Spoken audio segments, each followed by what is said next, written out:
Ahojte. Ahojte. Opäť vás pozdravujeme z našich krásnych, slnečných Malých Karpát a dnes si spravíme trasu, ktorú sme ešte bez bicykla alebo behom neabsolvovali. Áno, a túto trasu by sme pokojne mohli nazvať červená, pretože väčšina z nej vedie po červenej turistickej značke a na ceste nás čaká aj rozhľadňa. A táto trasa je vhodná pre bežcov, pre turistov, pre cyklistov, takže môžete použiť všetky možné prostriedky, okrem auta samozrejme a prísť si to prejsť.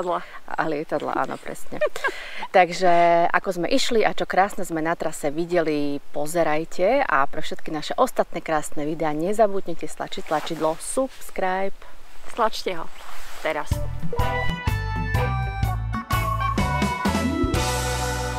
Našu dnešnú trasu sme sa rozhodli začať v blízkosti Kramerovho lomu, teda v časti bývalého kameňolomu, a je to nad Patrónkou a blízko železnej studničky. No a išli sme teda červenou turistickou značkou až na Kamzik alebo Kolibu, ako hovoria Bratislavčania, a je to jeden zo symbolov hlavného mesta, ktorý vidíte už z diaľky, keď prichádzate do Bratislavy, a je to kvôli televíznej veži, ktorá má tvar rakety. Áno, chystá sa odletieť. Červenú značku skutočne dlho neopustíme, pôjdeme po nej až na Tri duby a potom až k Malinskému vrchu.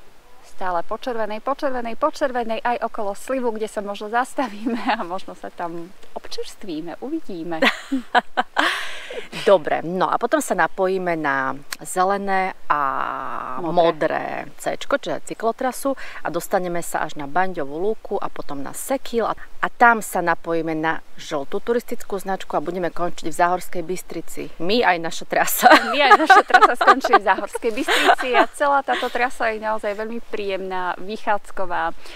Má asi 17 kilometrov, trošku hore, trošku dole, ale naozaj veľmi pekná.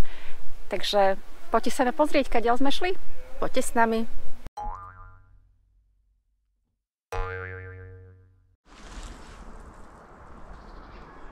Kramerov lom vznikol po roku 1800 v ohybe Kramarského potoka, kde neskôr vo vyťaženom priestore vybudovali jednoposchodovú hájovňu, ktorá spravovala lesy na Klepáči.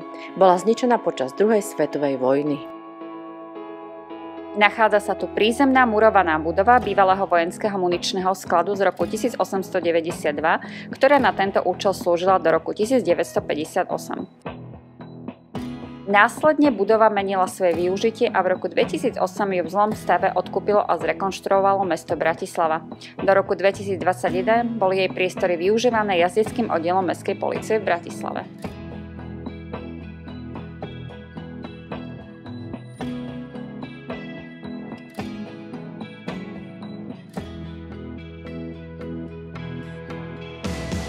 Lokalita Koliby získala svoj názov od niekdejšej spustnutej horárne.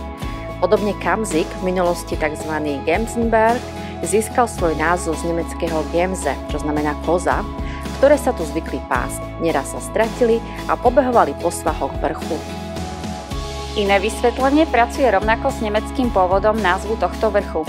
Ide o slovíčko Gans, označujúce kopy kamenia navršené vinohradníkmi pri čistení svahov Kamzika. S komolením slov vznikol výsledný názov kopca. Lokalita bola v minulosti populárna práve pre vinohradníctvo, ale údajne tu žila i komunita drevorúbačov a uhliarov. Možno práve odtiaľ pochádza názov nedalekej lokality Panské uhliská.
Záhorská Bystrica od roku 1972 mestská časť Bratislavy sa po prvý raz spomínala v roku 1314 v darovacej listine uhorského kráľa Karola I. Róberta.